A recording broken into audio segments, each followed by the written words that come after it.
चश्मा लगा।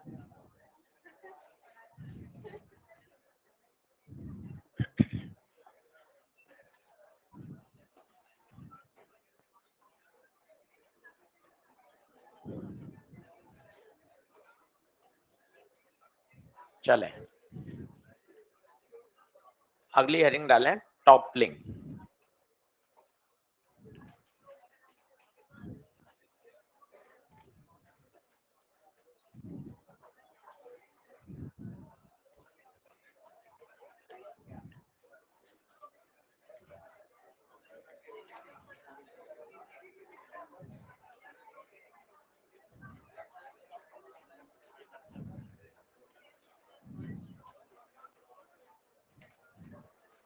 करें भाई?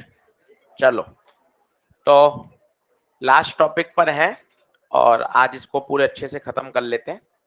तो टॉपलिंग होता क्या है? टॉपलिंग का मतलब होता है पलटना।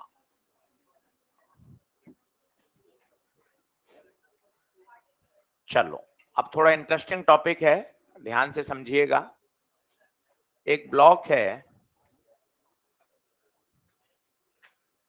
जो रफ सरफेस पे रखा गया है, ब्लॉक अभी रेस्ट में है, मास इसका mkg है, तो mg लगेगा बिल्कुल बीच में।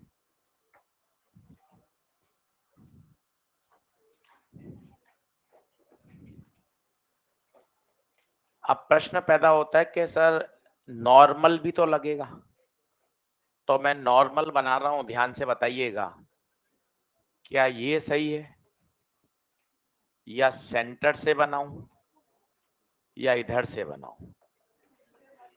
कौन सा सही लग रहा है?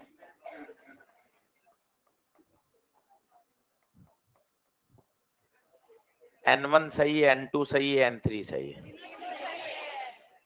तो अपनी आदत पड़ी हुई है कि भाई नॉर्मल तो हमेशा कहां से पास होता है? सेंटर से, और मोस्टली अपन ऐसा ही बनाते हैं। तो इसमें जो सही रिप्रेजेंटेशन है वो है N2। तो सर N1 N3 में क्या गलती है भाई? दिखने में तो N2 सुंदर लग रहा है, आदत भी पड़ी हुई है कि भाई सेंटर से पास हो जाता है। तो लॉजिक क्या है उसके पीछे वो समझिएगा, ताकि आपको आगे की बात समझ में आएगी। अगर बॉडी रेस्ट में है तो इसका सीधा मतलब अपन क्या समझते हैं? या नेट फोर्स जीरो है, नेट टॉर्क। अगर नेट फोर्स बच जाता तो बॉडी ट्रांसलेटरी करती, टॉर्क बच जाता तो रोटेटरी करती। जब आपने बोल दिया कि रेस्ट है तो नेट फोर्स भी जीरो, नेट, माना मैंने mg तो लगाया इधर और एक बच्चे के कहने पर N1 यहां से लगा दिया, तो पता है क्या होगा? महसूस करिए, about centre of mass mg का टॉर्क तो, पर क्या नॉर्मल का जीरो है क्या? नॉर्मल का टॉर्क आ जाएगा और वो बॉडी को क्या कर देगा? घुमा देगा। तो घूम तो कहाँ रही है? ये बोतल आपके सामने पड़ी है, बोतल रेस्ट में है, आप देख के बोल सकते हो नेट फोर्स भी जीरो और नेट, तो mg का टॉर्क और नॉर्मल का टॉर्क दोनों जीरो है, नेट टॉर्क जीरो है। mg तो जीरो है ही क्योंकि सेंटर से पास हो रहा है।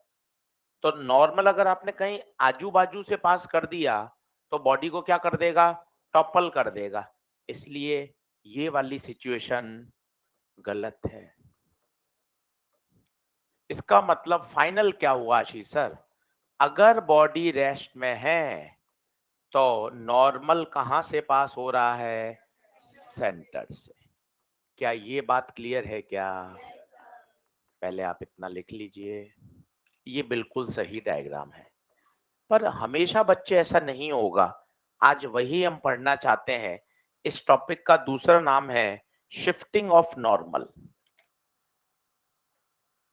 आज अगला आधा घंटा वही समझेंगे कि नॉर्मल भी क्या हो जाता है? शिफ्ट।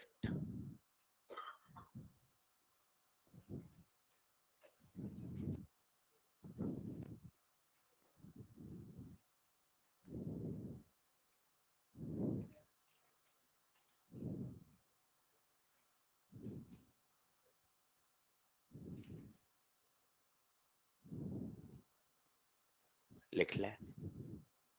तो पहले चित्र में बताइए कौन सही है? N2 सही है, ध्यान देना है ना। N1 N3 गलत है, ये भी गलत है।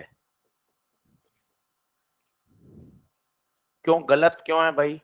अगर आपने आगे पीछे से कहीं पास कर दिया ना, तो सेंटर के अबाउट नॉर्मल क्या दे देगा?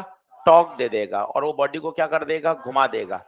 जबकि आप तो कह रहे हैं कि बॉडी तो रेस्ट में है, जैसे पानी की बोतल। तो अगर पानी की बोतल रेस्ट में है तो उस पर नेट फोर्स और नेट टॉर्क दोनों ही 0 है।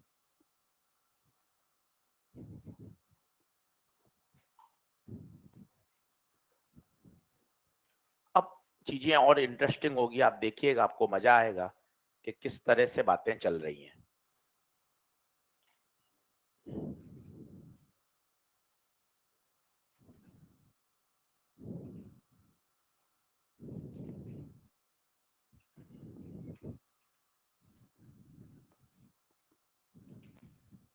करूं मिटाऊं?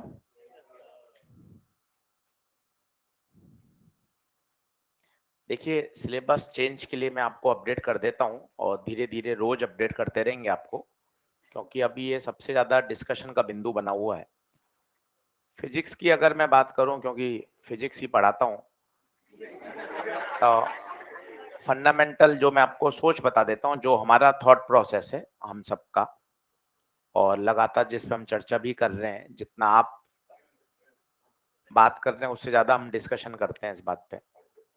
तो फिजिक्स में कोई ना मोटा मोटा कोई चेंज नहीं हुआ है। मोटा चेंज का मतलब होता है कोई चैप्टर डिलीट नहीं हुआ है, बात नंबर 1।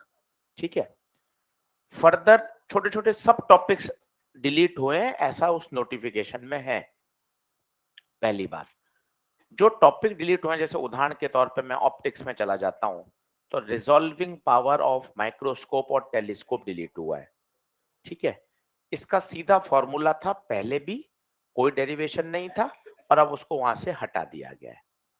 बीइंग अ एस्पिरेंट, अगर मैं 8-10 टॉपिक छोड़ देता हूं और सिर्फ इस सोच से जाता हूं कि सिलेबस चेंज हो गया, तो मैं हमेशा एक अनसिक्योर्ड रहूंगा।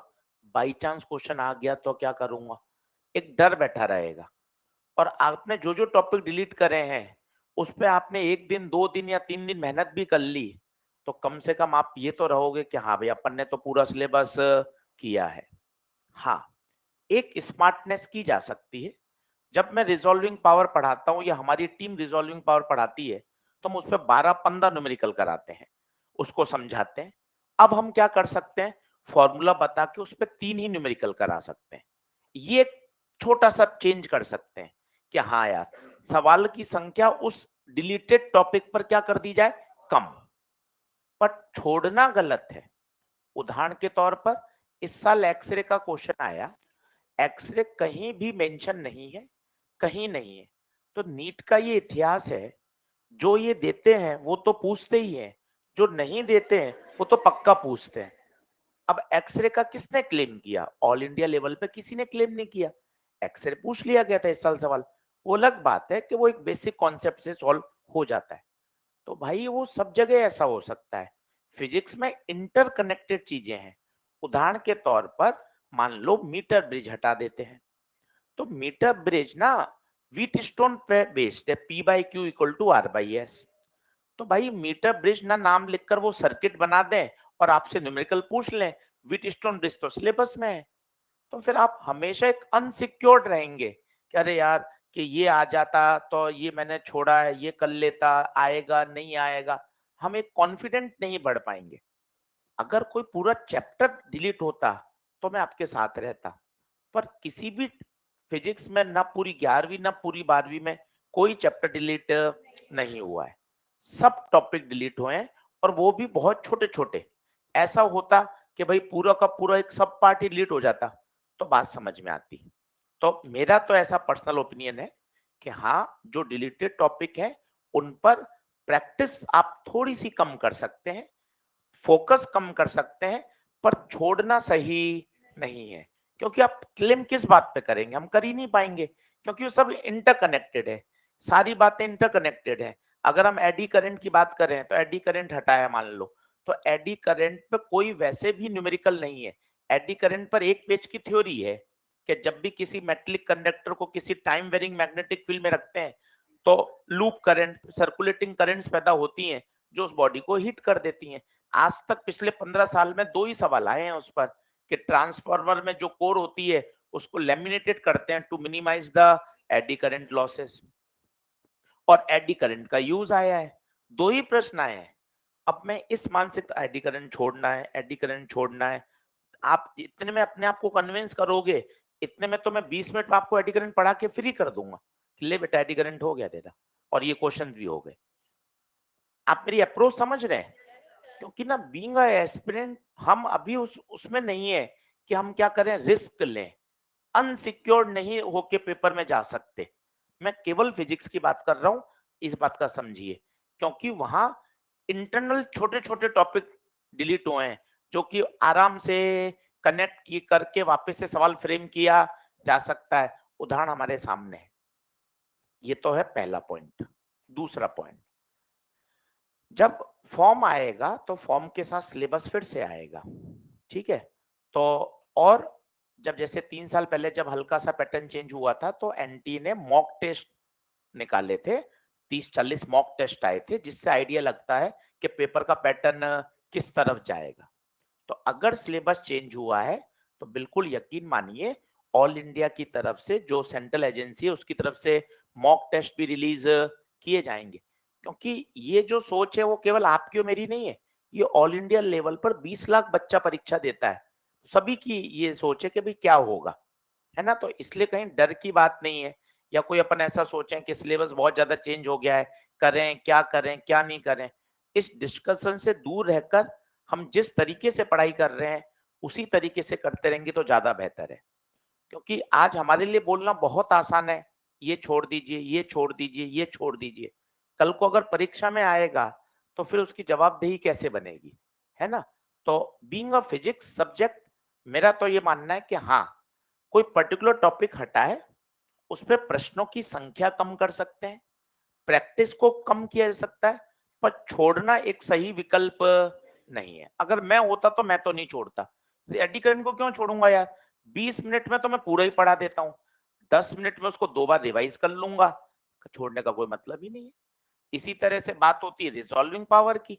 आप हमारे पिछले साल के नोट्स उठा के देख लीजिए, एनसीईआरटी उठा के देख लीजिए, रिजॉल्विंग पावर का डेरिवेशन है ही नहीं, केवल फॉर्मूला ही है और उस पर न्यूमेरिकल है रेशियो वाले। नीट पे 10 साल के क्वेश्चन देखेंगे तो रिजॉल्विंग पावर में 3 बार सवाल आया है, फॉर्मूला बेस आया है। तो थोड़ा सा आप इस बात का ध्यान रखिए कि ना छोड़ना ऑप्शन नहीं है। हमें फिजिक्स में, स्पेशली मैं फिजिक्स की बात कर रहा हूँ, फिजिक्स में अपन को सब कुछ करना चाहिए। हाँ, हम जो पेपर बनाएंगे तो उसमें जो डिलीटेड पोर्शन है छोटे छोटे, उसके सवाल कम कर सकते हैं, हटाएंगे नहीं। अनसिक्योर्ड होकर रिस्क लेकर आगे नहीं बढ़ा जाता, दिमाग में एक पेन लेकर के हाँ ये मैं छोड़ रहा हूँ, क्या होगा क्या होगा क्या होगा, ये अप्रोच से तो बढ़िया है हम उस पर मेहनत कर लें। जितने डिलीटेड टॉपिक हैं, कल हमने उसके वो लेक्चर गिने कि ये हम कितने दिन में पढ़ाते हैं, हम वो सारी चीजें 4.25 लेक्चर में पढ़ा देते हैं। वापस से सुनिए, कितने लेक्चर? 4.25। थोड़ा आराम से बोले तो 5 लेक्चर तो खड़े होकर उसको समझा के पढ़ा देते हैं, तो छोड़ने का तो कोई मतलब ही नहीं बनता। क्या आप मेरी बात समझ पा रहे हैं? इसलिए बिल्कुल पैनिक ना हो। एक प्रैक्टिकल फिजिक्स को लेकर चर्चा चल रही है, तो उसमें हम क्या कर रहे हैं, हर इंस्टीट्यूट जितने जितने प्रैक्टिकल हैं सभी पर एक 20-20 क्वेश्चन तैयार कर रहे हैं। वर्नियर कैलिपर पे 20, रेजोनेंस ट्यूब पर, स्क्रू गेज पर, सभी पर एक क्वेश्चन बैंक बना रहे हैं। जितने सवाल 12th board level, 11th board level पे बनते हैं स्कूल में प्रैक्टिकल एग्जाम पर, बिल्कुल वैसा वैसा एक क्वेश्चन बैंक बना रहे हैं जो दिवाली के बाद आपको दिया जाएगा। तो प्रैक्टिकल फिजिक्स को लेकर चिंता नहीं है। एक्सपेरिमेंट तो पूछेगा नहीं, लेबोरेटरी तो कराएगा नहीं आपको, सीधा सीधा क्वेश्चन ही पूछेगा। तो वो हमारी जिम्मेदारी है, उस पर पूरा आपको डिटेल डिस्कशन करेंगे और पूरा पूरा उस पर एक अच्छा सा एक क्वेश्चन बैंक देंगे जिसमें हर प्रैक्टिकल पे एटलीस्ट 15 से 20 सवाल आपको प्रैक्टिस पे मिलेंगे। क्या बात ठीक है? तो बिल्कुल परेशान ना हो, बहुत ज्यादा चर्चा में भी नहीं उलझे। हम एस्पिरेंट है, हमें ये समझना है कि हमें रिस्क और हम अनसिक्योर्ड होके परीक्षा में नहीं जा सकते। क्लियर है बात? तो इसी पेज से इसी तरीके से पढ़ते रहिए। ज्यादा हम सोच रहे हैं और बेहतर आपके लिए मॉक टेस्ट आएंगे, ऑल इंडिया की तरफ से जो पेपर्स आएंगे मॉक टेस्ट नए सिलेबस के हिसाब से, वहां से हमें और क्लैरिटी मिल जाएगी कि हमें किस तरफ आगे बढ़ना है। चलिए, मेरे हिसाब से मैंने आपको सारी बात कह दी है, समय समय पर आपको फिर बताते रहेंगे तो आपका ये कंफ्यूजन दूर हो जाएंगे। तो मेरे हिसाब से अगर बॉडी रेस्ट में, तो बताइए नॉर्मल कहां से पास किया? सेंटर से। समस्या कठिन तब हो जाएगी, अब आप देखना, बड़ा मतलब रियल केस है। ये सफिशिएंट रफ है। सफिशिएंट रफ का मतलब होता है आप फोर्स लगा रहे हैं और उसके बाद भी बॉडी चल नहीं रही है, मतलब बॉडी किस में है? रेस्ट में। ये आपने एक एक्सटर्नल फोर्स लगाया। चलिए जल्दी से बताना, mg कहाँ? सेंटर से। नॉर्मल अभी आपने बताया सेंटर से। अब ये सही है या गलत है? बॉडी रेस्ट में है तो बताइए फ्रिक्शन कहां से पास होगा? पीछे से। फ्रिक्शन पीछे से पास होगा। बोलिए क्लियर है? अब आपको इसमें क्या दिक्कत है? हमने पूरा एनालिसिस फ्रिक्शन ऐसी तो किया है। बॉडी रेस्ट में है, आप फोर्स लगाना चाहते हो, बॉडी आगे जाना चाहती है तो फ्रिक्शन कहां लगेगा? पीछे। बॉडी रेस्ट में तो दोनों फोर्स एक दूसरे को क्या कर रहे होंगे? बैलेंस। मामला सही है। ट्रांसलेटरी मोशन में तो सही है। अब एक पंगा फंस रहा है, उसको देखना, वहां से आपको मजा आएगा कि अरे यार ये गजब चीज है। देखें, इस सेंटर के अबाउट एक बार टॉर्क निकालते हैं, बताओ किस किस का आ रहा होगा? नॉर्मल का 0, mg का 0, फोर्स का 0, नहीं फोर्स का तो आ रहा है, बोल दिया 2 0 आए थे, मैंने तीसरा बोल दिया, नहीं होता क्या? हाँ 2 बार हो गया, तीसरा भी लगातार भीड़ में बोल दिया 0, पर आपने कहा नहीं है तो हम भी रुक गए। इस फोर्स का टॉर्क 0 नहीं है, कैसा आएगा बताइए? फोर्स इनटू दूरी, डायरेक्शन देखो तो, इसको आगे बढ़ा दिया, इसको भी आगे बढ़ा दिया, कहा? अंदर। और किसका आएगा? फ्रिक्शन का। ये फ्रिक्शन, ये दूरी, इसको आगे बढ़ा दिया, कहा आएगा? अंदर। भाई साहब दिक्कत हो गई, दोनों ही टॉर्क कहाँ आ गए? अंदर। इसका मतलब ये तो बॉडी को घुमा देगा, पर आप देखिए ये आपके सामने प्रैक्टिकल है, ये बोतल, और मैं यहाँ फोर्स लगा रहा हूँ, ये फोर्स लगा रहा हूँ, आप देखिए फोर्स लगा रहा हूँ, पर आप देखिए क्या बॉडी चल रही है? क्या बॉडी घूम रही है क्या? जबकि फिजिक्स तो ये कहती है, हाँ चलो रेस्ट में तो समझ में आ रहा है, एन किसको बैलेंस कर रहा होगा? एफ किसको कर रहा होगा? रेस्ट तो समझ में आता है, पर मेरी थ्योरी तो ये कहती है इन दोनों का तो टॉर्क आएगा, जरा सा भी टॉर्क अगर बच गया तो बॉडी को घुमा देगा, पर मेरे सामने ये है। इनफैक्ट ये आपको नहीं लग रहा हो, एक लोहे की अलमारी इमेजिन कर लीजिए, आप बल लगा रहे हैं, बिल्कुल यही सिचुएशन है, देखिए आप महसूस करें, लोहे की अलमारी, mg कहाँ? नॉर्मल कहाँ? आप लगा रहे हैं 50 न्यूटन, अलमारी कितना वापस? पर बॉडी तो सेंटर के अबाउट क्या कर जानी चाहिए? टॉपल। क्यों? क्यों? क्योंकि दोनों का टॉर्क जुड़ रहा है या घट रहा है? अगर आप 2 न्यूटन भी बल लगाते हैं तो भी तो बॉडी तो टॉपल कर जानी, जबकि ऐसा होता तो नहीं है। मतलब इस अप्रोच में कुछ तो गलती है, आप बात की गंभीरता को नहीं समझ रहे, गंभीरता को समझिए। घर पे लोहे की अलमारी, आपने केवल 10 न्यूटन बल लगाया, केवल 10, केवल 10, बॉडी हिलेगी नहीं, ये तो आपका भी विज्ञान कह रहा है, मैं भी कह रहा हूं, बॉडी किसमें है? देखिए मैं बिल्कुल आपके साथ चल रहा हूं, जैसा जैसा है, मैं लोहे की अलमारी, बल लगाया 10 न्यूटन, बॉडी किसमें? 10 और 10 एक दूसरे को बैलेंस, पर भैया इस 10 न्यूटन का सेंटर के अबाउट क्या आ रहा है? और वो टॉर्क, फ्रिक्शन का टॉर्क बैलेंस नहीं हो रहे हैं, उल्टा वो तो ऐड हो रहे हैं, तो बॉडी को घुमा देंगे, जबकि ऐसा, मतलब हमारी इस अप्रोच में कुछ गलती है, क्योंकि इस टॉर्क को कोई तो बैलेंस करेगा। आंखों देखा हाल है, विज्ञान तो ऑब्जर्वेशन से चलती है, विज्ञान का पहला है स्टडी ऑफ नेचर, जो प्रकृति में घटनाएं हो रही हैं उसी का तो अध्ययन कर रहे हैं। ऐसा थोड़ी ना कि टॉपलिंग पहले जमाने में नहीं होती थी, जब महाराणा प्रताप थे या उस समय थे तब टॉपलिंग नहीं हुआ करती थी, जानकारी नहीं थी किसी को कि एफ क्या होता है, एमजी क्या होता है, नॉर्मल क्या होता है। तो विज्ञान तो काफी समय से एग्जिस्ट कर रहा है, जब हमें जानकारी हो जाती है तब हम उसके लॉ बना देते हैं। कोई लॉ ऐसा थोड़ी ना है कि जिस समय लकड़ी का तख्ता पानी में तैरता हो दिखा उसी समय से बॉयंसी लगा।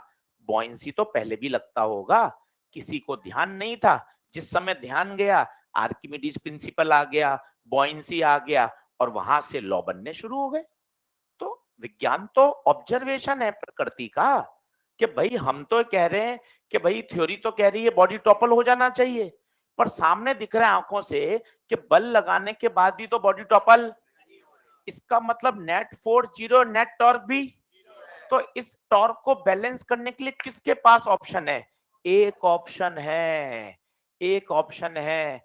आपका भी मन खुश हो जाएगा, पता है ये जो नॉर्मल है वो यहां से पास ना होके थोड़ा सा आगे शिफ्ट हो जाता है। आप कहोगे इससे क्या फायदा? भाई कमाल हो जाएगा, कमाल। पूछो क्यों? इस नॉर्मल का अब सेंटर के अबाउट टॉर्क आएगा, और विचार करना इस टॉर्क की दिशा इससे उल्टी आएगी। ये कैसे आया था? क्रॉस। इसको जूम करके दिखाऊं आपको? गलत हो तो मुझे बता दीजिएगा। ये नॉर्मल को आगे पीछे बढ़ाया, सेंटर से दूरी डाली, इसको आगे ले गए, ये आर, आर पे कराटे, आर से नॉर्मल, आर से नॉर्मल, आर से नॉर्मल बाहर, मतलब टॉ ऑफ नॉर्मल डॉट। अब थोड़ा थोड़ा सा क्लियरिटी मिल रही है। अच्छा अच्छा, नॉर्मल ने आगे शिफ्ट होके एक टॉर्क पैदा किया होगा, और वो टॉर्क उस क्रॉस वाले टॉर्क को क्या कर रहा होगा? बैलेंस। और ये प्रैक्टिकल भी है कि नॉर्मल आगे ही शिफ्ट होता है। किसी टेबल को देखिए, आप ऐसे बल लगा रहे हैं, जरा देखिए ये हिस्सा पहले ऊपर उठ रहा है, इसका मतलब कॉन्टैक्ट नॉर्मल कहाँ शिफ्ट हो रहा है? आगे। इसको बुलाता हूं इधर।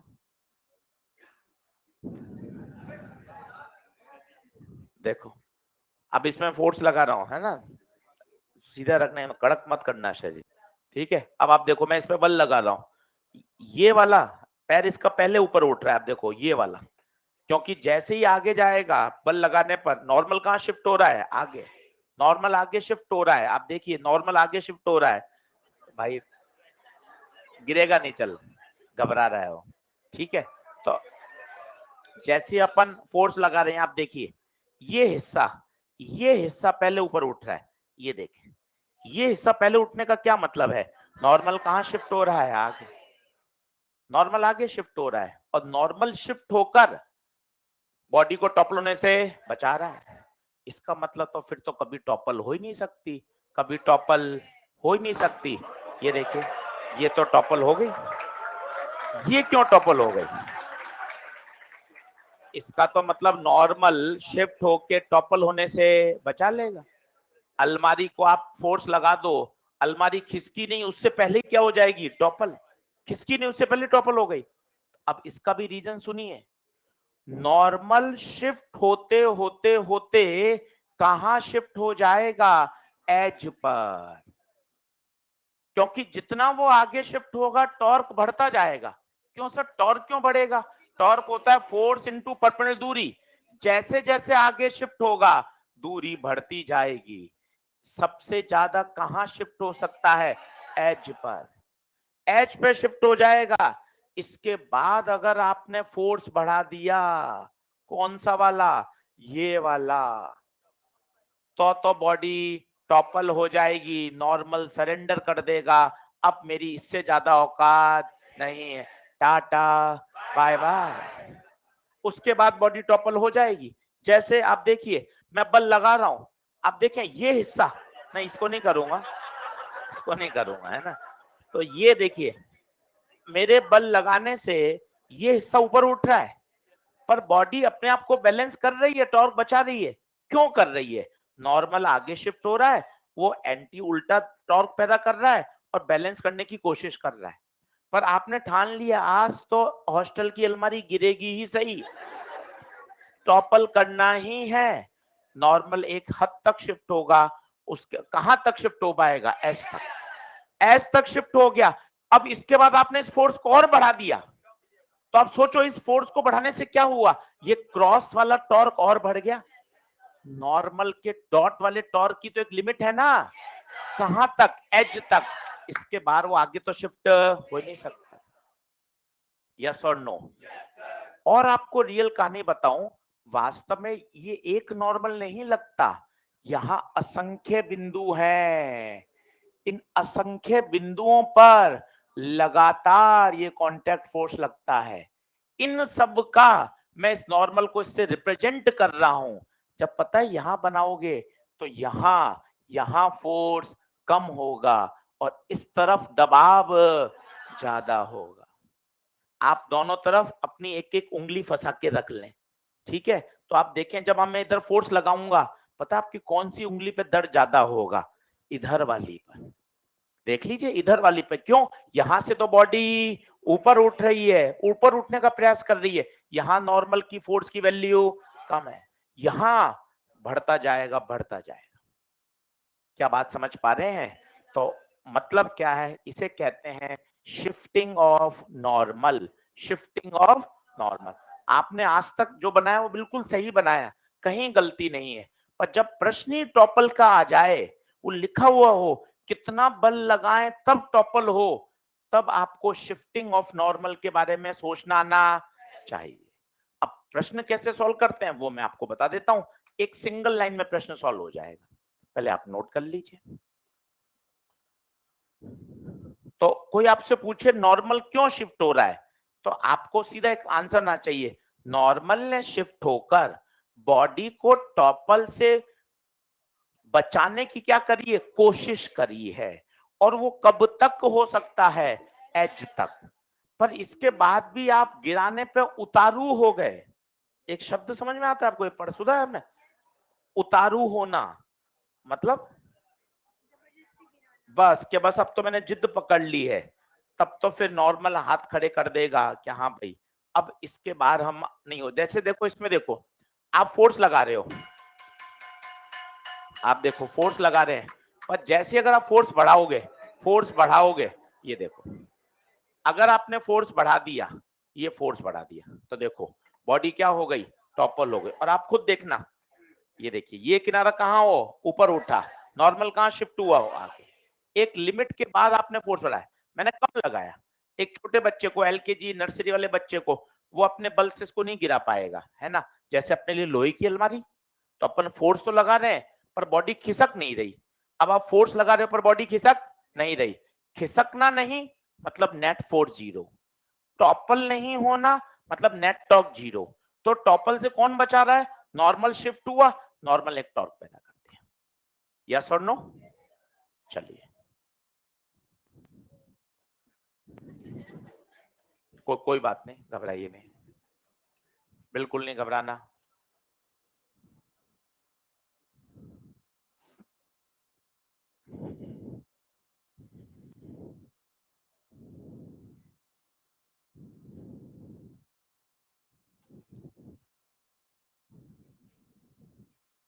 बढ़ो आगे।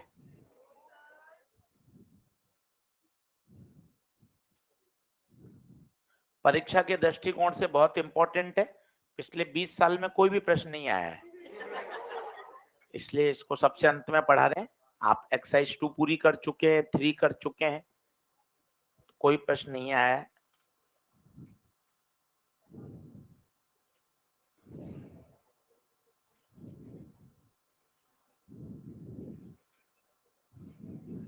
बढ़ो।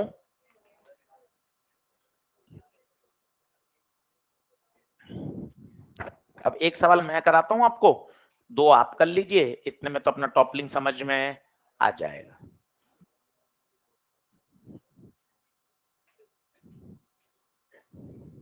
तेज बोल। बिल्कुल फ्रिक्शन भी, एमजी भी तो कहाँ लगाया है? सब लगेगा उसमें, वो तो अपन नॉर्मल समझ रहे थे ना, तो अपन ने पूरा फोकस नॉर्मल पे किया, फ्रिक्शन भी लगेगा और एमजी भी लगेगा। पहले चित्र में सारे बनाए देख, दूसरे में अपन ने सिर्फ किस पे फोकस किया है, नॉर्मल। mg भी लगेगा, सही है।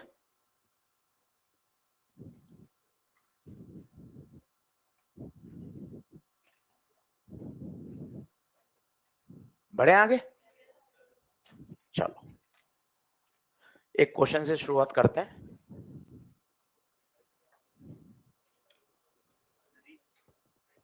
नाइन्टी थ्री,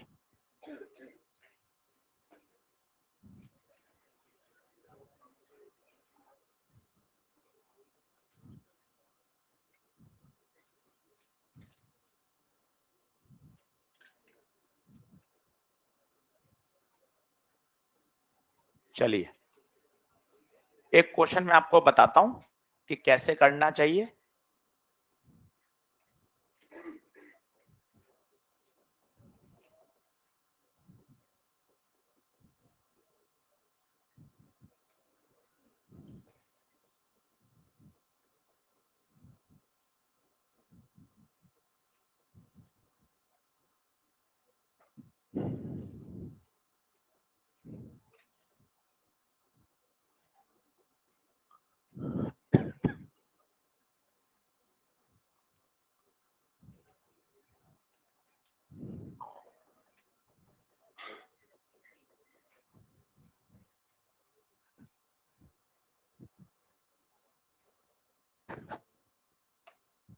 तो एक क्यूबिकल ब्लॉक है और आप बल लगा रहे हैं एफ।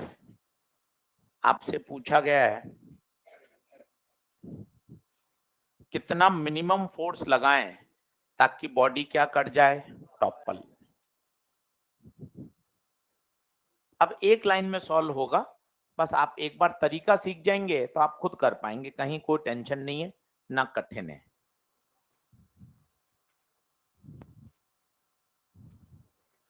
चलो आइए सीखते हैं। सबसे पहले हल्का सा कॉमन सेंस लगाइए।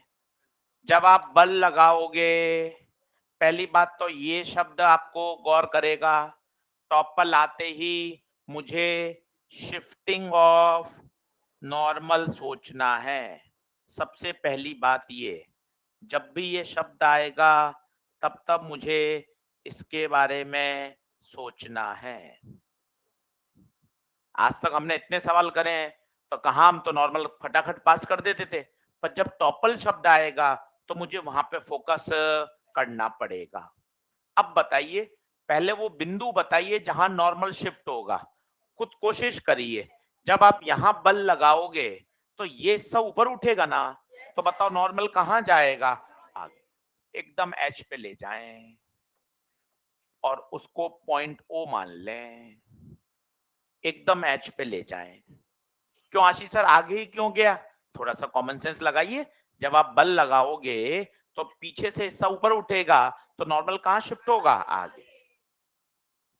सर आपको क्या पता एच पर ही जाएगा, आप खुद देखो, टॉपल ही कराना है, टॉपल कराना ही है, इसका मतलब नॉर्मल एच पर जितना जा सकता है वो जा चुका। क्या ये बात ठीक है? अब अपनी पुरानी सारी बातें लगा दो, एम जी, बॉडी पे बल आगे तो फ्रिक्शन पीछे।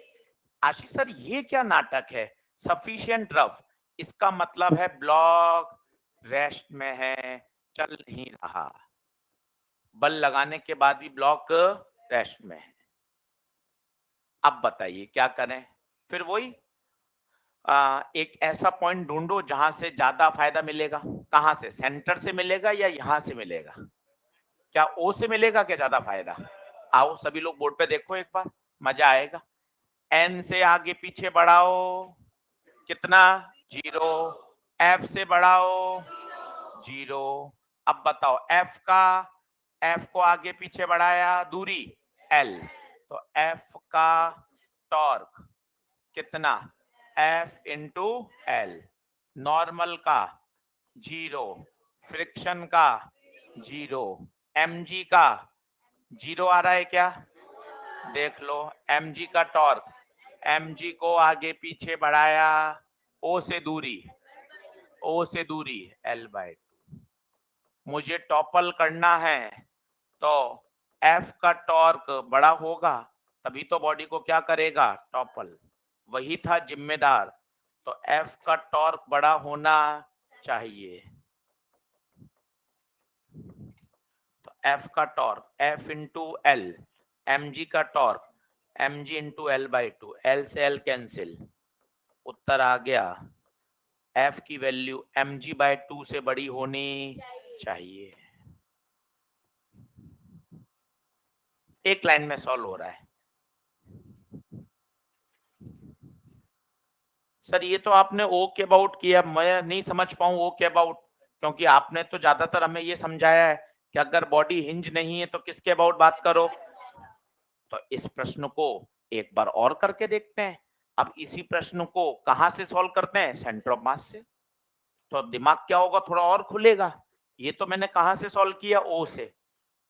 ओ से क्यों सॉल्व किया, इसका भी लॉजिक है, क्योंकि ओ से क्या हो रहे हैं, दो बल पास हो रहे थे, तो मुझे लालच मिल गया कि यार दो का टॉर्क तो खतरनाक एकदम से क्या हो जाएगा, जीरो। पर मेरे मन में और विज्ञान की आ रही है सर, सर जरूरी नहीं थोड़ा ओ से, आपने तो कहा था फ्री है तो कहां से सोचो, सेंटर से। तो इस प्रश्न को फिर से करते हैं, तो क्या थोड़ा कॉन्फिडेंस बढ़ जाएगा कि अरे हाँ यार कहीं से भी करेंगे आ जाएगा। उससे क्या एक मन में एक इंटरनल कॉन्फिडेंस बढ़ता है। उत्तर आ चुका है, 4 नंबर आ जाएंगे। अब करते हैं मेथड 2। इसी प्रश्न को हल कर रहे हैं, कहां से, अबाउट सेंटर टॉर्क कैलकुलेशन। देखते हैं करके, उत्तर लिख लीजिए। कितना मिनिमम फोर्स चाहिए, mg बाय 2।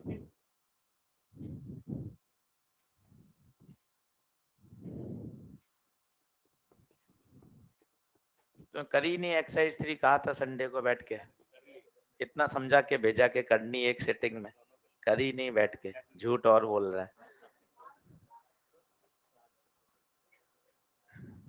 चलिए बढ़े आगे। चलो अब यही प्रश्न फिर से सॉल्व कर रहा हूं, मेथड 2। देखें यही प्रश्न फिर से, जल्दी से बताओ, ये एफ, ये एम जी, नॉर्मल एज पर, फ्रिक्शन पीछे। अब कैलकुलेशन ओ के अबाउट नहीं, सी के अबाउट। चलो अब लोग फिर समझना आप, है ना, देखते हैं वही आंसर आ रहा है तो मजा आ जाएगा। सेंटर के अबाउट मुझे एक नजर में बताओ बच्चे, कितने बल दिख रहे हैं, 4। कोशिश करो, F normal, M G friction, 4 दिख रहे हैं, इतना तो कोशिश करो बोलने की, एफ नॉर्मल एम जी और फ्रिक्शन। अब सेंटर के अबाउट बात कर रहा हूं, अबाउट सेंटर। चलिए जल्दी से बताना, एम जी का, चलिए साहब एम जी का खत्म, ठीक है आशीष सर। नॉर्मल का, नॉर्मल को आगे पीछे बढ़ाया, ये दूरी एल बाई टू, एन का torque N into L by two, clear है। एफ का टॉर्क, एफ को आगे पीछे बढ़ाया, ये दूरी एल, तो एफ का torque F into L by to, और कौन बचा, फ्रिक्शन, फ्रिक्शन को आगे पीछे बढ़ाया, ये दूरी एल बाई। सर ये तो गाड़ी फंस गई सर। क्यों बेटा क्यों फंस गई, सर 3 टॉर्क आ गए, इसका मतलब आपको डायरेक्शन देखनी पड़ेगी, डायरेक्शन देखनी पड़ेगी। सर अभी आप बता के तो लाए थे, एफ और फ्रिक्शन दोनों का एक ही दिशा में आ रहा था। अभी आपने मेहनत तो करी है, देखो ना, ये आपने मेहनत करी थी। एफ का टॉर्क भी क्रॉस, फ्रिक्शन का टॉर्क भी क्रॉस। आप चाहें तो फिर से मेहनत करके देख लें, चाहें तो फिर से मेहनत करके देख लें। आर क्रॉस एफ अंदर जाएगा, आर क्रॉस एफ अंदर जाएगा, जबकि नॉर्मल का कहाँ आ रहा है, बाहर, तो नॉर्मल का तो बाहर आएगा, इन दोनों का अंदर जाए। अभी अपन करके ही तो आए थे मेहनत, वो दोनों गिरा रहे थे और नॉर्मल उसको बचा रहा था, याद करो। अब बताओ कौन कौन से जोड़ेंगे, बताओ, F into L by two plus F into L by two, ये बड़े होने चाहिए, बचाना वाला कौन था, N into L by to.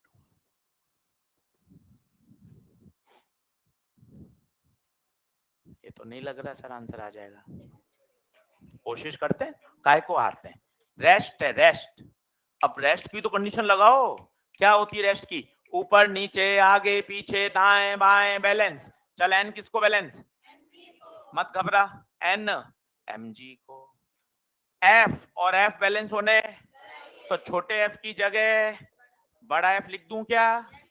क्योंकि दोनों बराबर है ना भाई। F plus F 2f। आ गया उत्तर। ये केवल अपनी खुशी के लिए कह रहे हैं, ऐसा नहीं है बेटा, वहीं से करना है। तेरी इच्छा पड़े सेंटर से करेगा तो भी उत्तर आ जाएगा। किताबों में ओ से करा हुआ होता है, क्योंकि क्या अब आपको समझ में आ रहा, हाँ यार ओ से फायदा मिल रहा है, ओ से तो 2 टॉर्क 0 हो रहे हैं ना, तो वहां दिशा का भी पंगा नहीं है। ये देखो, यहाँ दिशा का भी पंगा नहीं हो रहा, क्योंकि 2 ही टॉर्क आ रहे हैं। यहाँ क्या होगा, 3 टॉर्क आ रहे हैं, तो आपको डायरेक्शन भी सोचनी पड़ेगी। पर एक बार करके रख लिया ना, तो चेहरे मन से वो इफ एंड बट हट गया। यहाँ से होता तो क्या होता, नहीं नहीं यहाँ से तो नहीं आता आंसर, चलो रट लेते हैं, वहीं से करना है। अब क्या क्लियरिटी मिल गई? मर्जी पड़े जहां से कर, उत्तर तो दोनों से आएगा। पर अब मन में ये भी हो रहा है, यार ओ से करना ज्यादा बेहतर है, यहां से सवाल फास्ट सॉल्व हो जाता है। क्या बोलो, बात समझ में आ रही है? एक और करके देखेंगे सवाल, चलो जल्दी आओ।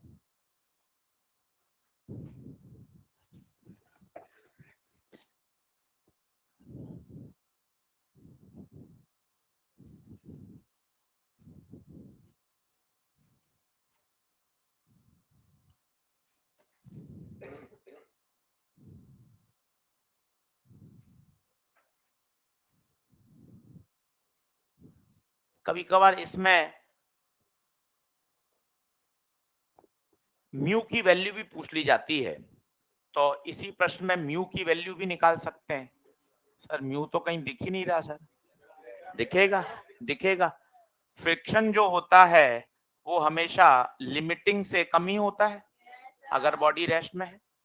एफ बताओ किसको बैलेंस कर रहा है? ईमानदारी से, ईमानदारी रखना। एफ किसको? तो इस छोटे एफ की जगह बड़ा F, F S max mu N, याद करिए। तो एफ, एफ की वैल्यू कितनी आई? mg/2, और n की वैल्यू mg।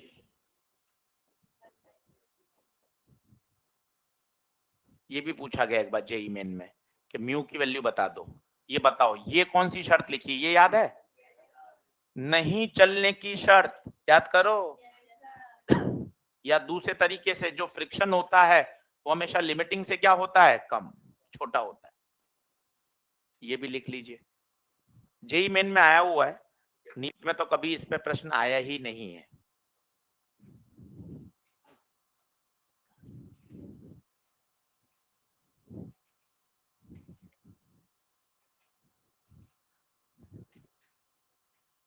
बढ़े आगे। रोटेशनल आप आराम से मैनेज कर सकते हो। जैसे अभी अब 6 दिन है, तो रोज 25 मिनट 30 मिनट रोटेशन के मान लो, बस 30 मिनट, कि मुझे तो सिर्फ आधा घंटा पढ़ना है, और आधा घंटा रोज पढ़ो 6 दिन तक। आपको लगेगा कि अपन रोटेशन मैनेज कर सकते हैं। और कितना दिमाग में सेट है, कितने हिस्सों में बटा हुआ है? 4। Torque, moment of inertia, angular momentum, rolling, 4 section में बटा हुआ है। एक सेक्शन तैयार करो, दूसरा करो, इस तरह से टॉपिक को तोड़ लो, आपको बिल्कुल सिस्टमेटिक दिमाग में सेट होगा। और अपने इतने क्वेश्चन कर लिए, इनको एक बार वापस से रिवाइज कर लोगे तो काम हो जाएगा। चलिए अगला।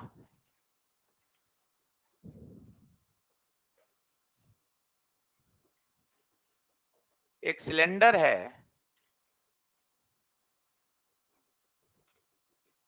जो कि रफ सरफेस पे रखा गया है।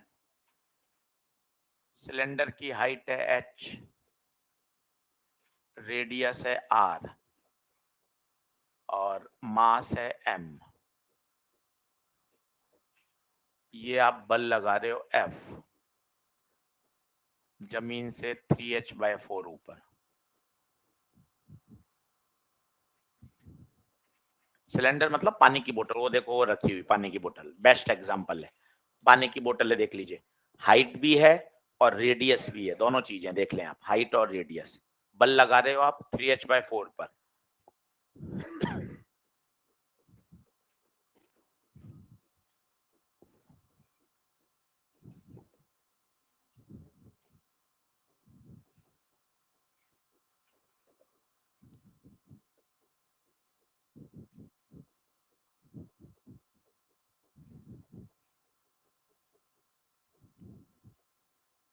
खुद कोशिश करें।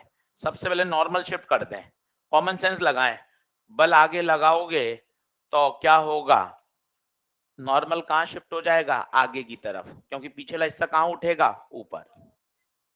खुद करिए। और सबसे अच्छा है इस वाले बिंदु के अबाउट टॉक निकालिए, ये वाला, कभी गड़बड़ नहीं होगा।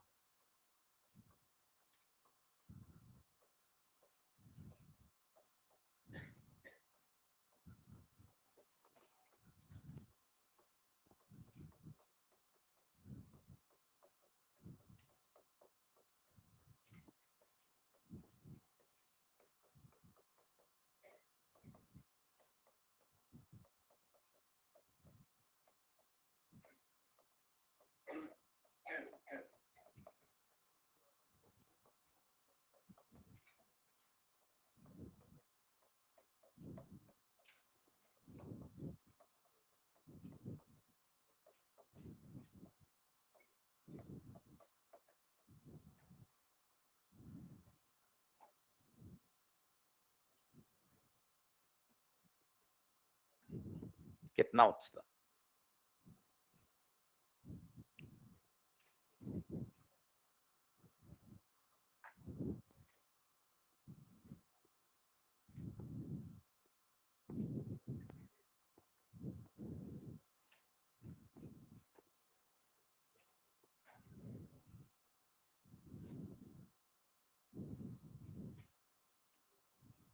सारे बल बनाओ, एक लाइन में उत्तर आएगा, काटा कूटा करोगे तभी समझ में आएगा।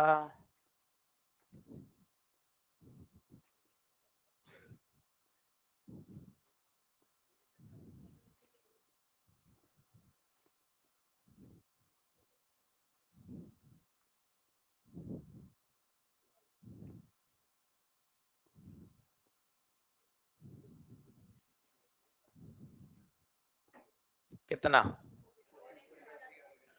4mgr/3h।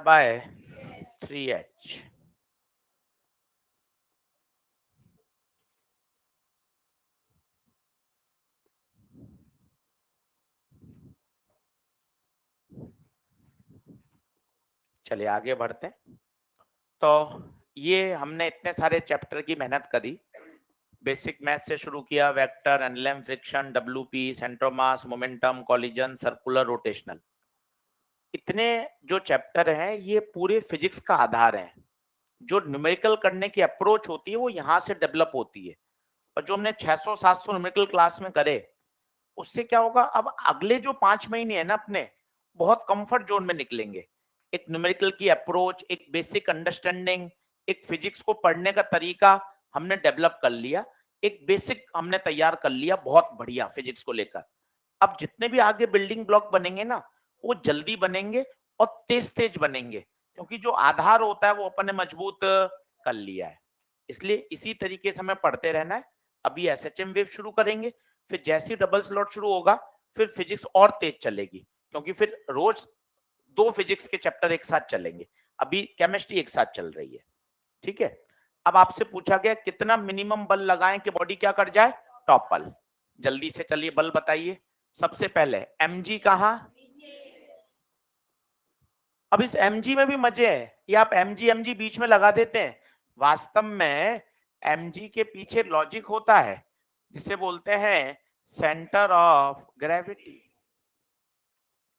एक तो सेंटर ऑफ मास सुना है, सामान्य बच्चा सोचता है दोनों एक ही होते हैं। हाँ एक ही होते हैं, पर हमेशा एक ही हो ये कोई जरूरी। तो आशीष सर सेंटर ऑफ ग्रेविटी होता क्या है, मैं आपको कोशिश करके बताता हूँ कि सेंटर ऑफ ग्रेविटी में क्या अप्रोच होती है। जैसे नाम से पता चल रहा है, सेंटर ऑफ ग्रेविटी, जैसे ये रॉड है, तो रॉड के अंदर एक पार्टिकल है या असंख्य है, यहां पर भी लग रहा होगा mg।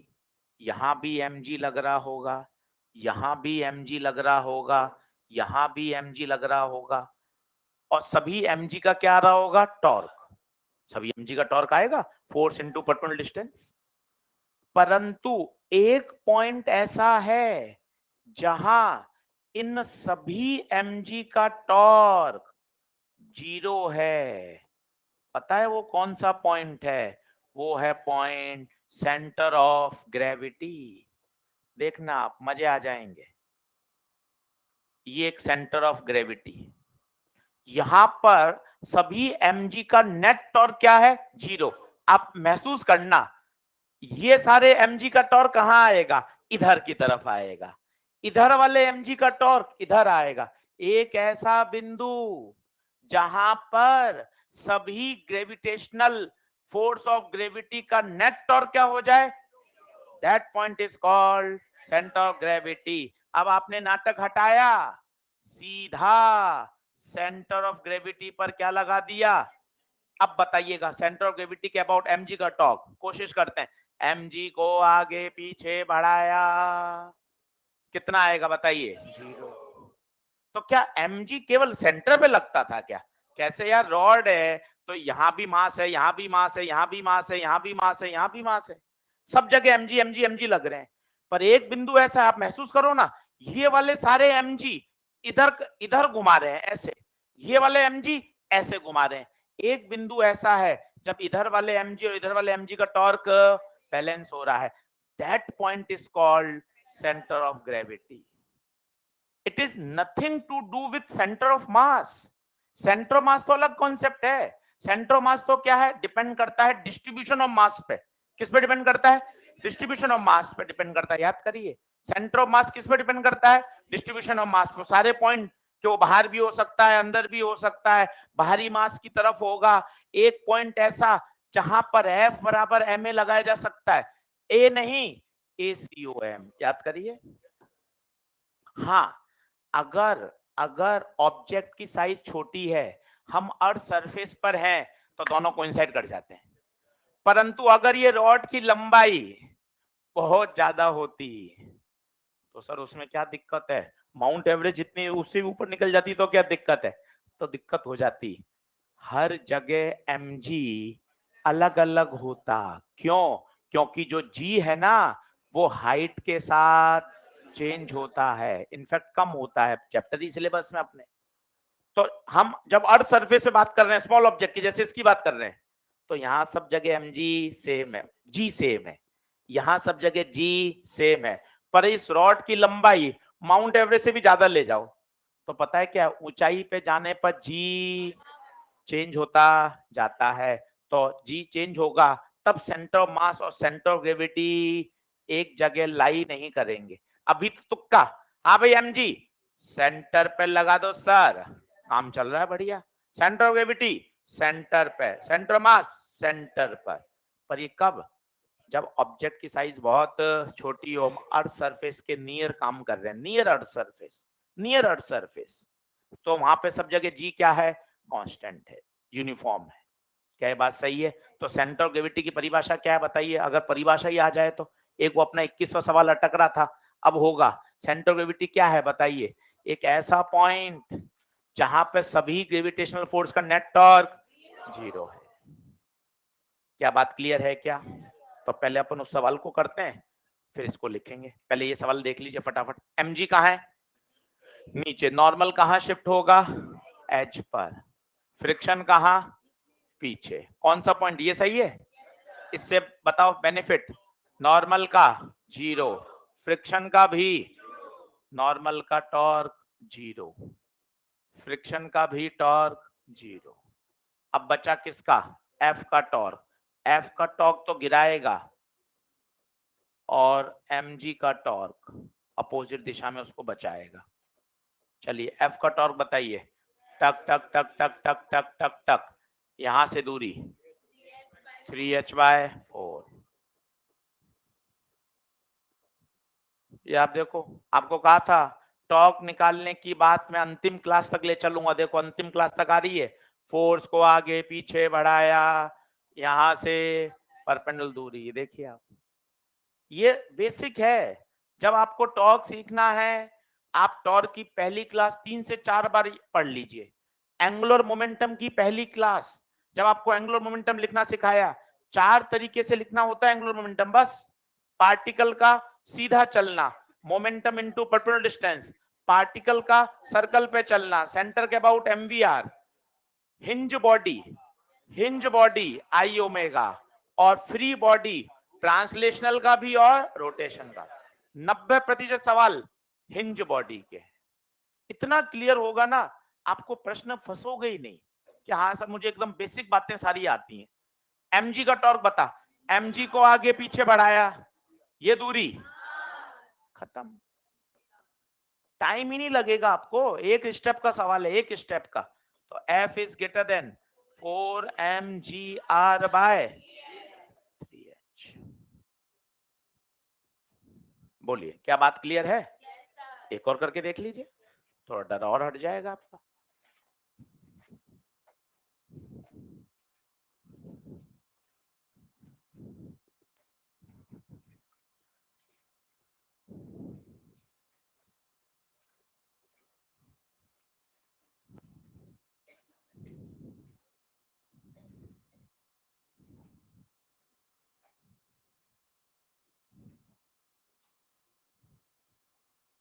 जैसे ही ट्रक आए,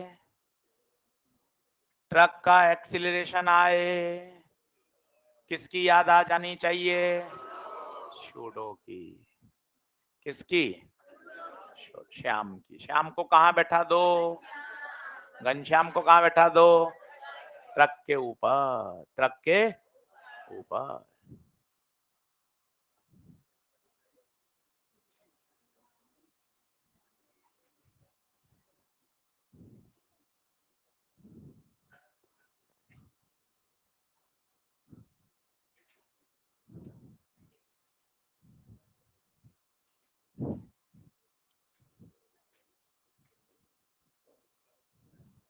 सबसे पहले वो पॉइंट देखना चाहिए जहां पे नॉर्मल शिफ्ट हो रहा है। देखो आप प्रश्न करते करते वो बात पकड़ो, यार सबसे पहले उन्हें नॉर्मल शिफ्ट कर दिया और वो पॉइंट ढूंढ लिया।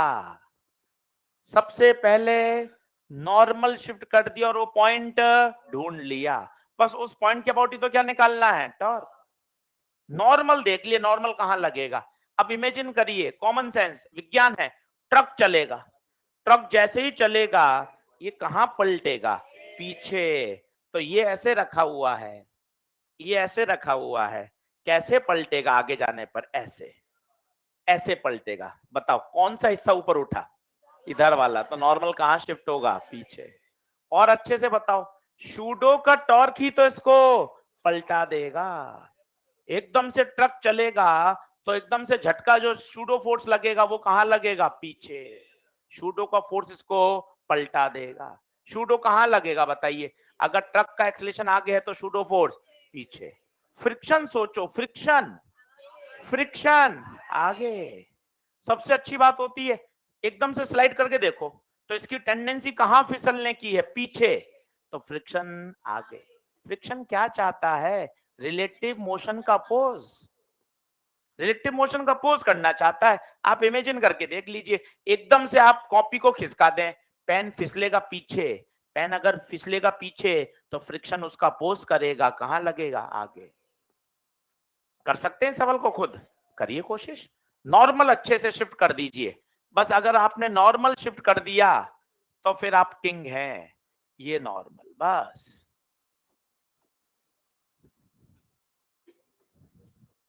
फाइंड मिनिमम एक्सीलरेशन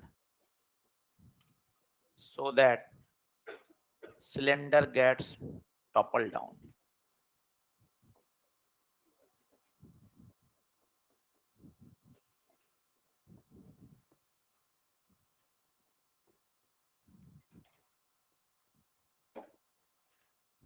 घनश्याम को बैठा दो यहां।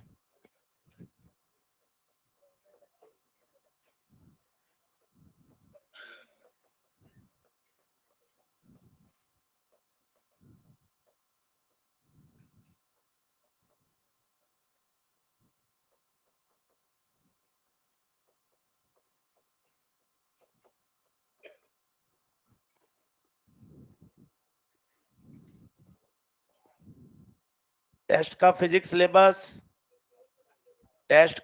सिलेबस सर्कुलर, रोटेशनल, और सिकंदर सर जितना पढ़ा देंगे वो आपको अपने आप बता ही देंगे। अगले टेस्ट से थोड़ा थोड़ा पुराना देंगे, पहले ही बता देता हूं, एनएलएम फ्रिक्शन देना चालू करूंगा, केवल एक टॉपिक। फिर अगले बारे में डब्ल्यूपी, केवल एक एक टॉपिक। और पहले ही आपको 20 दिन पहले बता देंगे, 20 दिन पहले एनएलएम फ्रिक्शन, तो रोज 15 मिनट भी एनएलएम फ्रिक्शन को पढ़ा तो 20 दिन में वो तैयार हो जाएगा। अब एक एक टॉपिक पुराने, अभी नहीं दिया पुराना क्योंकि अभी काफी दिनों बाद टेस्ट शुरू हुए हैं, इसलिए अभी जो वर्तमान में चल रहा है वही ताजा ताजा तैयार कर लो। सर्कुलर और रोटेशनल, एसएचएम वेव सर जितना पढ़ाएंगे सर अपने हिसाब से बता देंगे कहां तक आएगा। कितना उत्तर? 2GR/L।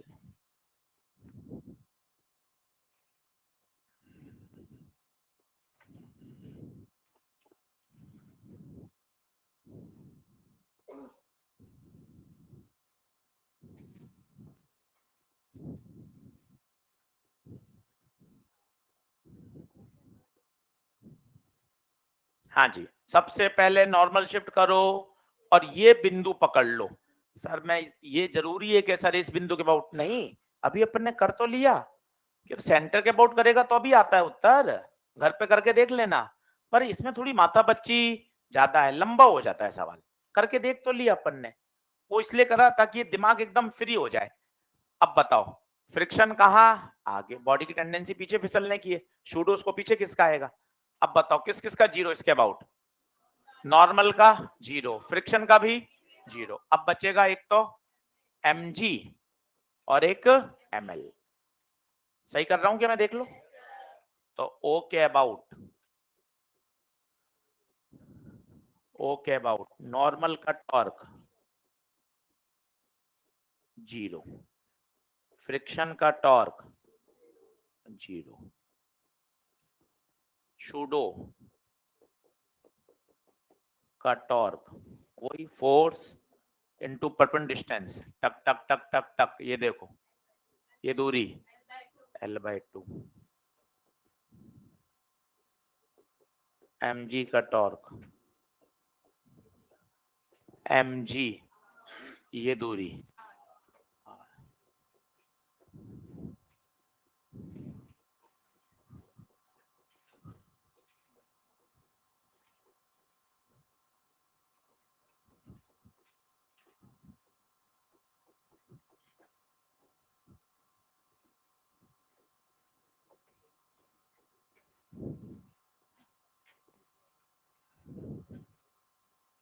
बोलिए क्लियर है? तो एम ए का torque M A into M G का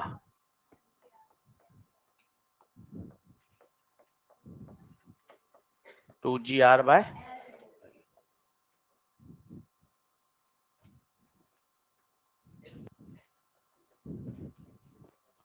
बोलिए क्लियर है क्या?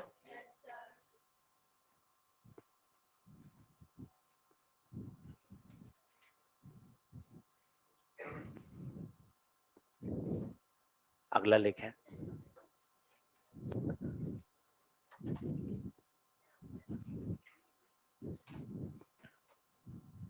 तो सेंटर ऑफ ग्रेविटी क्या है?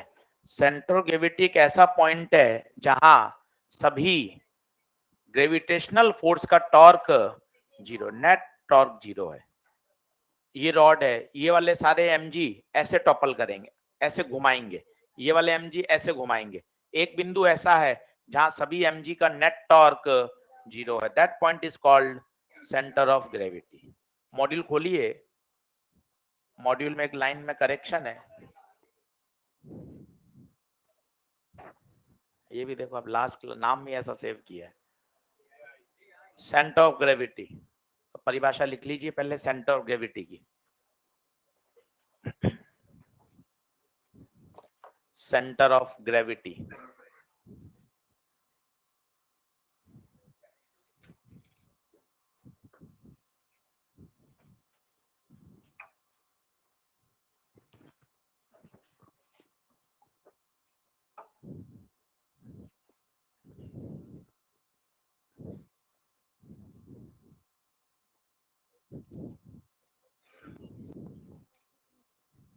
क्योंकि वो तो mg का टॉर्क है, उसमें डिस्ट्रीब्यूशन कहाँ आ रहा है। हमें तो एक ऐसा पॉइंट ढूंढना है जहां जैसे कोई रॉड है जो यहाँ से भारी है, तो इधर mg ज्यादा लगेंगे, यहाँ mg कम लगेंगे। तो एक ऐसा पॉइंट ढूंढना है जहां सारे mg का टॉर्क क्या हो जाए, 0।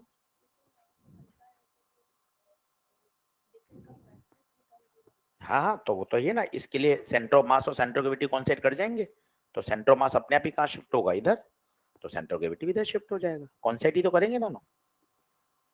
बाकी परिभाषा तो सेंटर ऑफ ग्रेविटी क्या है, एक ऐसा बिंदु ढूंढिए जहां सभी mg का टॉर्क क्या हो जाए, 0 हो जाए। शिफ्ट तो हो गई ना, दोनों कॉन्साइड ही तो कर रहे हैं, दोनों कॉन्साइड कर जाएंगे अभी। जैसे अगर यहाँ पेन भारी होता तो इसका सेंटर ऑफ मास कहाँ होता, भारी की तरफ, सेंटर ऑफ ग्रेविटी भी भारी की तरफ होगा। दोनों कोइंसाइड करते हैं, कब तक, जब तक हम अर्थ सरफेस पर हैं, क्योंकि सब जगह जी क्या है, सेम। अभी तो दोनों कोइंसाइड करेंगे। अभी आपसे कोई पूछे कि सेंटर ऑफ ग्रेविटी कहाँ होगा, बिल्कुल आप बोल सकते हो भारी की तरफ होगा, भारी की तरफ होगा। जहाँ कर रहे हैं ना, वो तो आपने सेंटर ऑफ मास पढ़ा हुआ, इसलिए परिभाषा तो क्या है, एक ऐसा बिंदु जहां mg का टॉर्क 0 है, वहां mg ज्यादा लग रहा है, आप क्या करोगे, mg ज्यादा कहाँ है, भारी की तरफ है, इसलिए। आई क्या है, टोटल पार्टिकल है, बहुत सारे आई है पार्टिकल की संख्या, समेशन ऑफ टाउ आई का मतलब क्या है, टोटल टॉर्क। आई क्या है, नंबर ऑफ पार्टिकल्स, 100 पार्टिकल है तो सभी का टॉर्क जोड़ना पड़ेगा, 500 पार्टिकल है सभी का टॉर्क जोड़ना पड़ेगा, और जहां वो 0 आएगा जिस बिंदु के about, that point is called centre of gravity. सही बात है। तो पूरा mg आप कहां लगा देते हैं, सेंटर ऑफ ग्रेविटी, इसलिए पहली परिभाषा लिखी हुई है, the whole weight is suppose to be concentrated. Module में सवाल नंबर 21 है, उसका जो दूसरा सेंटेंस है वो गलत है, चारों में सबसे बेस्ट छांटना होता है इसलिए वो दूसरा सही है, जबकि वहां सेंटर ऑफ मास नहीं आना चाहिए, सेंटर ऑफ ग्रेविटी आना चाहिए। प्रश्न नंबर 21वें का बी स्टेटमेंट, सही परिभाषा तो सेंटर ऑफ ग्रेविटी आना चाहिए वहां, पर चारों में सबसे ठीक ठाक वही है इसलिए वो चला गया सही, पर आना वहां सेंटर ऑफ ग्रेविटी चाहिए। एक्सरसाइज नंबर 3 सवाल नंबर 21,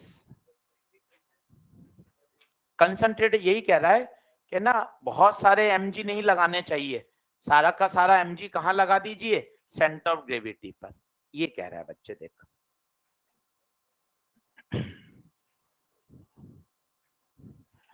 ये रॉड है, तो अपन इधर m1g m2g m3g m4g m5 इतने सारे ना लगा के पूरा mg आपने कहां लगा दिया, सेंटर ऑफ ग्रेविटी पे, तो पूरा वेट जहां कंसंट्रेटेड है, that point is called centre of gravity. आ गया समझ। हाँ, वो अपनी ऐसी डेफिनेशन है, बाकी ऐसा सेंटर ऑफ मास की कोई डेफिनेशन नहीं होती, ये अपनी डेफिनेशन है 11वीं 12वीं में स्कूल टीचर्स की, बाकी सेंटर ऑफ मास की ऐसी कोई डेफिनेशन नहीं होती कि सारा का सारा वहां कंसंट्रेट होता है। सेंटर ऑफ मास की डेफिनेशन होती है, अभी आपको बताएंगे। ये लिख लिएगा आपने सारा। अब जैसे दीदी को डाउट आ गया, सर ये तो सेंटर ऑफ मास पढ़ा रहे हो आप गलती से, सेंटर ऑफ ग्रेविटी तो है ही नहीं, तो सेंटर ऑफ ग्रेविटी पहले कंक्लूड कर लेते हैं, फिर सेंटर ऑफ मास वापस पढ़ा दूंगा। देखो पढ़ो, thus we conclude that center of gravity coincide with the center of, because the body being small, g does not vary from point to point, if the body is so extended, बोले तो उसकी लंबाई mount Everest से भी ज्यादा, then g varies from part to part of the, and the center of gravity and the center of mass will not coincide। उदाहरण के तौर पर अगर मेरी छड़ की लंबाई माउंट एवरेस्ट से ज्यादा होगी, बहुत ज्यादा, पता है सेंटर ऑफ मास तो वहीं रहेगा, क्योंकि centre of mass depends on distribution of mass. For symmetrical body centre of mass is the geometrical centre, it is nothing to do with G. कहां जी की बात होती थी, वहां तो अच्छा यूनिफॉर्म है, डिस्क यूनिफॉर्म, बोलो सेंटर कहां, ज्योमेट्रिकल सेंटर, स्फीयर यूनिफॉर्म बोलो कहा, ज्योमेट्रिकल सेंटर। रिंग यूनिफॉर्म कहा, geometrical centre. This is called centre of मास। यहां कहीं भी जी की चर्चा नहीं है, कहीं नहीं बोला कि जी वेरी कर रहा है। यहां सेंटर ऑफ मास अभी भी रॉड के सेंटर पर ही होगा, क्योंकि इसका लंबाई से कोई लेना देना। It depends only on distribution of मास। जहां भारी होगा वहां होगा। But centre of gravity is a point where the net torque of all mg is 0। अब वो यहां कॉन्साइड नहीं करेगा, क्योंकि इधर वाले mg के टॉर्क इधर वाले mg के टॉर्क से एग्जैक्ट बैलेंस नहीं होंगे, क्योंकि ऊपर g की वैल्यू अलग है, नीचे g की वैल्यू अलग है। बट सेंटर ऑफ मास तो अभी भी वही नहीं। बोलो रॉड का ज्योमेट्रिकल सेंटर, रॉड का, चाहे रॉड ऐसी हो, चाहे रॉड ऐसी हो, चाहे रॉड इतनी बड़ी हो, if the rod is uniform then the centre of mass will be its geometrical centre. दीदी क्लियर हुई बात? वो अपनी 11वीं 12वीं की सस्ती यूट्यूब डेफिनेशन होती है कि सेंटर ऑफ मास हमेशा सारा मास वहां कंसंट्रेट कर लो, ऐसा नहीं होता। Centre of mass distribution of मास पे डिपेंड करता है। बोलो क्या ये बात क्लियर है? तो ये लिख लीजिए, जबरदस्त कॉन्सेप्ट है। सेंटर ऑफ मास और सेंटर ऑफ ग्रेविटी के बीच में कोई संबंध नहीं है। हाँ, वो कोइंसाइड कर जाते हैं, कोइंसाइड कर जाते हैं अगर ऑब्जेक्ट क्या हो, छोटा हो। जैसे कुछ ऐसी परिस्थिति होती है कि मम्मी पापा एक साथ खुश हो जाते हैं, बाकी आप देखें दोनों अपोजिट चलते हैं। जैसे रिजल्ट अच्छा आ गया, उस समय माता पिता दोनों एक साथ खुश हैं आपके लिए। बाकी तो आप देखो, माँ अलग भागती है, पिताजी अलग भागते हैं, बनती नहीं। ऐसा लगता है 36 का आंकड़ा है ना। पर कुछ ऐसी परिस्थितियां हो जाती हैं जब दोनों खुश हो जाते हैं। अच्छा रिजल्ट आ गया आपका, सब बातें खत्म, हाँ भाई खुश है, दोनों खुश हो गए एक साथ। बाकी आप लगते हो अरे यार बिल्कुल ही अपोजिट। सर ऐसा एक और है, दादी और मम्मी, हाँ सर ऐसे भागते हैं सर, यूं यूं, पता नहीं सर क्या होता है। छोटा था तो मुझे समझ में नहीं आता, जब थोड़ी बड़ी हुई सर बिल्कुल यूं sir.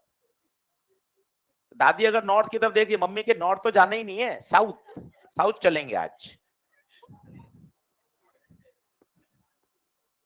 Centre of mass, centre of gravity. तो अगर अगर रॉड की लंबाई माउंट एवरेस्ट से ज्यादा हो गई तो सेंटर ऑफ मास तो कहां, वहीं ज्योमेट्रिकल सेंटर पे। परंतु सेंटर ऑफ ग्रेविटी वहां नहीं रहेगा। क्यों? क्योंकि उस पूरी रॉड की लंबाई पे हर जगह जी सेम नहीं। सही बात है। हम जितने केस देखते हैं 99.99% वहां सेंटर ऑफ मास और सेंटर ऑफ ग्रेविटी क्या कर जाते हैं, कोइंसाइड।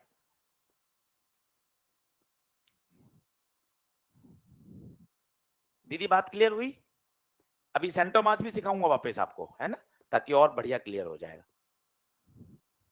सेंटर ऑफ मास भी आपको बताएंगे। सेंटर ऑफ मास क्या, अपन को लगता है सेंटर ऑफ मास एक ऐसा पॉइंट होता है जो बॉडी का सेंटर ऑफ मास की परिभाषा ही नहीं है। आपको याद नहीं, बहुत बढ़िया परिभाषा बताई थी। सेंटर ऑफ मास एक ऐसा पॉइंट होता है जिसका वही मोशन होता है अगर आप बॉडी को हटा दो और उसकी जगह क्या लगा दो, पार्टिकल, और वही फोर्स लगा दो। जैसा एक बल्ला फेंका तो बल्ले का सेंटर ऑफ मास किस पे जा रहा था, पैराबोलिक ट्रेजेक्टरी पर। बल्ले को हटाओ, बल्ले की जगह पार्टिकल लाओ, उतना ही बल लगा के उस पार्टिकल को फेंक दो, तो जो उस पार्टिकल का मोशन है वही सेंटर ऑफ मास का मोशन है। ये सेंटर ऑफ मास की परिभाषा है, जो पूरी बॉडी को रिप्रेजेंट करता है। एक स्विमर टेढ़ा मेढ़ा होकर कूद रहा था, याद करो, और स्विमर का जो सेंटर ऑफ मास है एग्जैक्टली वो पैराबोलिक ट्रेजेक्टरी को फॉलो कर रहा था। तो सेंटर ऑफ मास की वो 11वीं 12वीं की आपकी डेफिनेशन है। पूरा मास मान लो बीच में होता है। कई लोग ऐसे बोल देते हैं, ये देखो सर, ये सेंटर ऑफ मास है, जहां से सर ये देखिए सर ये सेंटर ऑफ मास है सर। ये सब बेकार परिभाषा है, सस्ती परिभाषा है। ऐसा कहीं फिजिक्स की किसी बुक में ऐसी परिभाषा है नहीं लिखी हुई है। परिभाषा क्या है वो उसको पकड़ें तो मजा आएगा। डेफिनेशन पे जाएं। ये हो गया क्या? तो कहां कॉन्साइड कर सकता है, छोटे ऑब्जेक्ट के लिए अर्थ के नियर। अगर ऑब्जेक्ट की साइज बहुत ज्यादा है तो जी के वेरिएशन के कारण वो कॉन्साइड नहीं करेगा। ये सेंटर मास रिकॉल हो जाए ना, जैसे दीदी का डाउट आया तो उन्होंने इसने पकड़ लिया कि यार अब समय है सेंटर मास वापस एक बार पढ़ाने का। दीदी ने पहले डाउट पूछ लिया इसने भाई ने लेट पकड़ा, देखो centre of mass, centre of मास का यहाँ कहीं जी से कोई मतलब, ये देखिए बल्ला हुबली बुबली कर रहा है, परंतु बल्ले का centre of mass exactly parabolic trajectory पर जा रहा है। तो परिभाषा बोलिए, सेंटर ऑफ मास क्या है? सेंटर ऑफ मास एक ऐसा पॉइंट है, अगर आप बॉडी को हटा दो, उसकी जगह उतना ही फोर्स एक पॉइंट मास पे लगाओ, तो पॉइंट मास का भी एग्जैक्टली वही पाथ होगा जो बॉडी के सेंटर ऑफ मास का है। That is called centre of mass. The authentic definition of centre of मास ये है, देखिए, the centre of mass of an object is a point that represent the and moves in the same way as a point mass, having mass equal to that of, जो बल्ले का मास है उतना ही उस point का भी मास होना, when subjected to, जितना बल आपने उस बल्ले पे लगाया उतना ही बल उस पॉइंट मास पे लगाओगे, तो उसका मोशन एग्जैक्टली उस पॉइंट मास के जैसा ही होगा। क्या बात समझ में आ रही है? There is nothing to do with center of gravity, nothing to do with center of gravity। ये वही सारे वाले पॉइंट, सेंटर ऑफ मास बाहर भी हो सकता है अंदर भी हो सकता है, अगर यूनिफॉर्म बॉडी है तो ज्योमेट्रिकल सेंटर पे होगा, अंदर भी बाहर भी कहीं भी हो सकता है।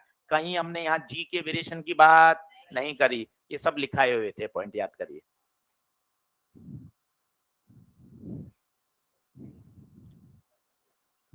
ये बढ़िया पॉइंट है, देखिए आप कितना मस्त लिखा हुआ है, centre of mass has nothing to do with gravity. कहाँ मतलब है इसको कि तेरा जी हाइट है कि डेप्थ है कि ऊपर है कि नीचे है, रॉड की लंबाई कम है कि रॉड की लंबाई, it depends only on distribution of mass. I hope मैंने आपके सारे डाउट क्लियर कर दिए अब centre of mass centre of gravity को लेकर कि वास्तव में होता क्या है। अब आप सवाल नंबर 21 देखो, जिस पे मेरा नाम लिखा हुआ था, 21 छूटा हुआ था, देखिए आप, ये देखिए बेल का बजना, 21 नंबर का खुलना और 21 नंबर लास्ट क्वेश्चन होना, ये देखिए आप सब मैच हो रहे हैं। और मैंने आपको ये कहा भी था कि जिस दिन खत्म करेंगे उस दिन एक्सरसाइज 2 और 3 पूरी खत्म हो जाएगी। अब आप 21 नंबर पढ़िए, अब आपकी समझ अच्छी हो गई है, उसका जो बी स्टेटमेंट है वो ठीक है, काम चला हुआ है, पर अगर आप उसको सही करना है तो आप बी में सेंटर ऑफ मास की जगह क्या लिखिए, सेंटर ऑफ ग्रेविटी। उन चारों में सबसे बेस्ट वो है, ऐसा में बायोकेमिस्ट्री में बहुत सिखा दिया जाता है, बेटा सही नहीं छांटना होता, बेटा सबसे बेस्ट, सबसे सही जो लग रहा है तो चारों ही गलत, तो फिर सर पढ़ क्यों रहे? अरे नहीं, जो सबसे ठीक लगे वो छांट दे, हाँ, जो कम गलत हो, हाँ ये भी अच्छी बड़ी हो, जो कम गलत हो।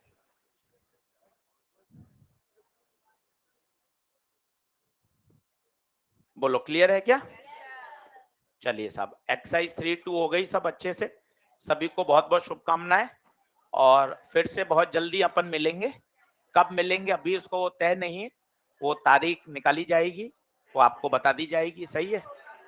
फिर सभी को बहुत बहुत धन्यवाद। चलो अभी वापस आऊंगा, अभी ऐसे नहीं, विदा नहीं कर रहे, हाँ चलिए साहब, तो बहुत जल्दी मिलेंगे और